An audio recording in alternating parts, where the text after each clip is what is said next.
Hello tout le monde, j'espère que vous allez bien. Je suis trop contente de vous retrouver aujourd'hui pour une nouvelle vidéo Back to School spéciale déco où je vais vous donner mes petites astuces pour relooker votre chambre, réorganiser votre chambre, aménager, etc. Donc tout autour de la déco parce que c'est vrai que la période de la rentrée c'est un peu synonyme de renouveau. On a envie de changer un peu sa chambre, que ce soit au niveau des couleurs sur les murs, au niveau des meubles, les déplacer, etc. ou l'organisation en général. Et puis nos goûts changent tout simplement, hein. Au fil des années on grandit et nos goûts changent, donc on a envie de changer. Et donc je crois que j'ai 6 ou 7 astuces à vous donner aujourd'hui par rapport à ça, donc c'est parti. D'ailleurs pour celles qui ont vu ma dernière vidéo où j'ai testé cette palette Urban Decay, donc c'est la nouvelle palette Born to Run comme ceci. Vous avez peut-être pu remarquer que j'ai recraqué pour cette même couleur aujourd'hui. Je sais pas si ça se verra de loin, mais aujourd'hui j'ai fait uniquement un maquillage dans les tons vert et bleu avec cette même couleur sur laquelle j'avais craqué. Voilà, si vous voulez un autre exemple de make-up avec cette palette, je voulais quand même vous montrer parce que ça change de ce que je fais d'habitude. Je maquille jamais trop dans les tons bleu-vert, donc voilà. C'est la petite parenthèse. Le premier conseil que je voulais vraiment vous donner par rapport aux couleurs, si vous avez envie de repeindre les murs de votre chambre, c'est de ne pas tomber dans le cliché des règles des couleurs. Alors je dis cliché parce que pour moi c'est vraiment ça. Il n'y a pas pour moi de règles des couleurs. Parfois je reçois des questions, là vous me demandez oui je dois mettre quoi comme couleur si je veux un environnement calme ou je sais pas, peu importe, là c'est un exemple bidon, mais vous voyez ce que je veux dire. Et bien je vous réponds à chaque fois que il n'y en a pas en fait, il n'y a pas de règles, on peut tout faire tout en restant raisonnable. Et enfin voilà, après il y a tout un travail à faire autour de la pièce, de l'éclairage, etc. Mais il n'y a pas de règles. Je suis tombée sur des articles du style pour la concentration il faut privilégier telle ou telle couleur, attention à ne pas mettre du rouge parce que ça énerve dans une chambre d'ado ou d'enfant, ça empêche la concentration, enfin des trucs. Après il y a la team qui croit à ces choses là et la team qui n'y croit pas. Avant, quand je faisais encore de la déco pour mes clients, je me suis jamais basée là-dessus. Mais voilà, pour moi en fait il faut juste suivre vos goûts, l'univers que vous aimez. Voilà, si vous avez envie d'une couleur sombre, mettez une couleur sombre, attention hein, tout en restant raisonnable. Voilà, vous me comprenez, un pan de mur coloré ça peut être très bien, par exemple le pan de mur en face de votre bureau ou derrière le lit, enfin bref, mais voilà, faites ce que vous aimez parce qu'il n'y a rien de mieux justement pour vous sentir bien dans votre chambre. Si vous aimez la couleur de vos murs, bah, vous vous sentirez bien dedans, c'est juste logique. Et voilà, selon moi il n'y a pas besoin de suivre ces règles bidons. Pour moi c'est vraiment n'importe quoi. Après il y en a qui y croient comme je l'ai dit. Suivez juste vos goûts, faites ce que vous avez envie. Si vous avez envie d'un truc doux, optez pour quelque chose de doux. Mais si au contraire vous kiffez le rouge, mettez un mur rouge dans votre chambre. Voilà. Deuxième conseil pour l'organisation de votre chambre, essayez de créer des espaces précis pour chaque activité, on va dire. Un espace bureau, un espace lit nuit en fait, un espace loisir, donc c'est globalement les 3 espaces qu'on peut mettre dans une chambre. Essayez vraiment de les délimiter pour pas que ce soit fouillis et justement pour que visuellement quand on rentre dans votre chambre ou quand vous êtes dans votre chambre, vous avez vraiment les espaces créés en fait visuellement. Et je pense que ça vous empêchera d'aller à droite à gauche quand vous êtes à votre bureau, c'est votre espace travail, et c'est pareil pour les autres espaces. Voilà, votre espace loisir avec la télé ou je sais pas, peu importe, c'est dans un coin comme ça, tout est organisé, c'est pas fouillis et je trouve que on s'y repère beaucoup mieux et ça fait juste beaucoup plus organisé dans une chambre. Alors je fais juste une petite parenthèse pour tout ce qui est petites pièces, petits studios, petites chambres, petits appartements, etc. Ça peut peut-être vous intéresser. L'année dernière justement j'avais fait aussi une série Back to School comme ça avec plusieurs vidéos déco. J'avais fait une vidéo spéciale petits espaces en fait, comment aménager les petits apparts, petites chambres, etc.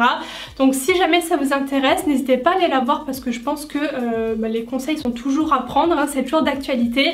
Je mets le lien dans le petit i. Voilà. Troisième astuce, rangement cette fois-ci. Alors selon la taille de votre pièce et la disposition, n'hésitez pas à multiplier les rangements, que ce soit bibliothèque, étagère. N'hésitez pas aussi à monter sur la hauteur parce que souvent quand la pièce n'est pas très grande, je l'ai dit ça dans ma vidéo sur les petits espaces, mais il faut optimiser sur la hauteur parce que on y gagne beaucoup en fait sur la surface au sol. Donc n'hésitez vraiment pas à multiplier les rangements pour éviter le bordel tout simplement, parce que je pense que c'est logique, mais tout ce qui est désordre, ça n'aide pas du tout à la concentration et plus on y voit clair, mieux on arrive à réfléchir, à se concentrer, etc. Donc vaut mieux être dans un environnement où tout est rangé, hein, c'est logique. Vous pouvez allier déco et rangement, hein, vous pouvez mettre des petits paniers sympas dans une bibliothèque pour pas que tout soit apparent. Il y a plein de petites astuces comme ça qui peuvent allier déco et rangement et comme ça on s'y retrouve beaucoup mieux. Quatrième astuce pour le bureau cette fois-ci. Alors là, encore une fois, ça va dépendre de votre pièce, comment elle est agencée, comment elle est disposée par rapport à votre fenêtre ou à vos fenêtres si vous en avez plusieurs. Si vous avez l'habitude de travailler la journée, par exemple le week-end, etc., privilégiez en fait un endroit très éclairé pour y mettre votre bureau. Ne le mettez pas justement dans un endroit très sombre de votre pièce, dans un petit coin au fond de la chambre. Essayez de le mettre à un endroit bien éclairé par la lumière du jour parce que, encore une fois, c'est prouvé, quand on est dans un environnement bien éclairé, clair, ça aide à la concentration, à bien voir ce qu'on écrit, etc. Donc essayez de le placer peut-être face à la fenêtre parce que forcément c'est toujours plus agréable de travailler avec une bonne lumière du jour que dans un coin comme ça sombre. Après, si vous travaillez le soir avec une lumière artificielle, optez pour quelque chose qui éclaire bien et pas trop jaune.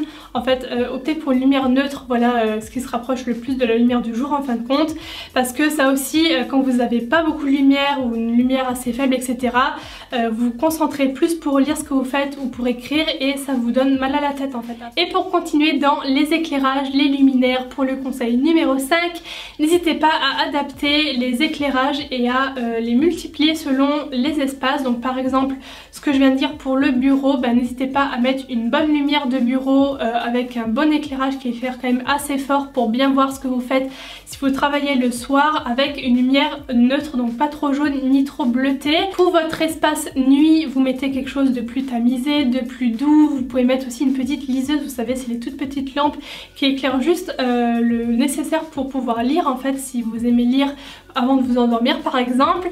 Et pour votre espace loisir, vous pouvez mettre par exemple quelque chose de plus fun, des petites guirlandes, etc.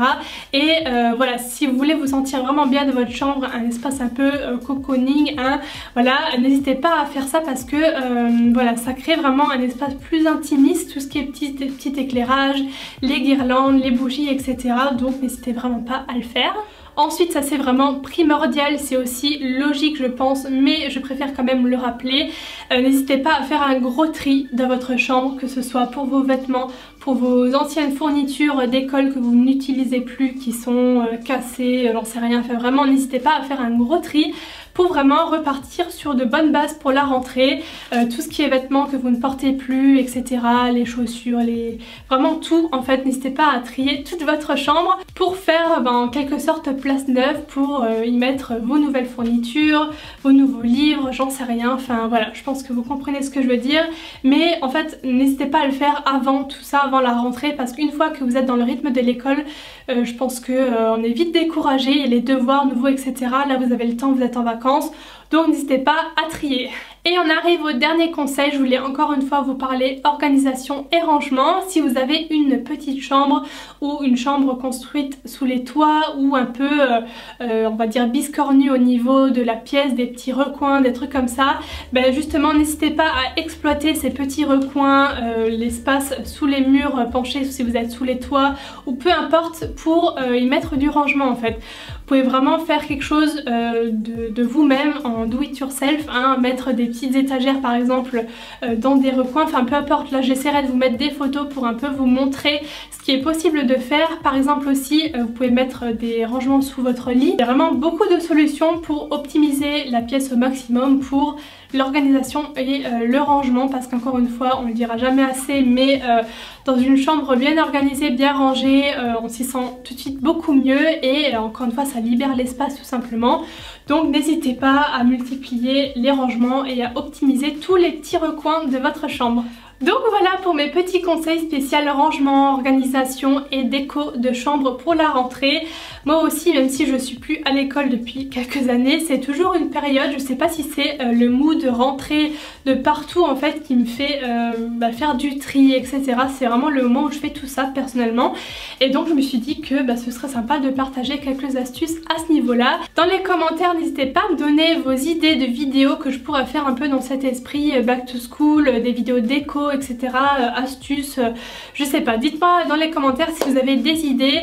Bon, j'ai déjà fait beaucoup de vidéos dans ce style-là, donc niveau déco, c'est vrai que j'ai un peu traité déjà tous les sujets. Tout ce qui est fourniture, je vous préviens tout de suite, mais comme je ne vais plus à l'école, je ne vois pas l'intérêt de faire ce genre de vidéos. Mais si vous avez d'autres idées, je suis preneuse, n'hésitez pas. Et j'espère que cette vidéo aura pu vous aider et qu'elle vous aura plu tout simplement. Donc n'hésitez pas à liker, ça fait toujours plaisir, à vous abonner à ma chaîne si mes vidéos vous plaisent.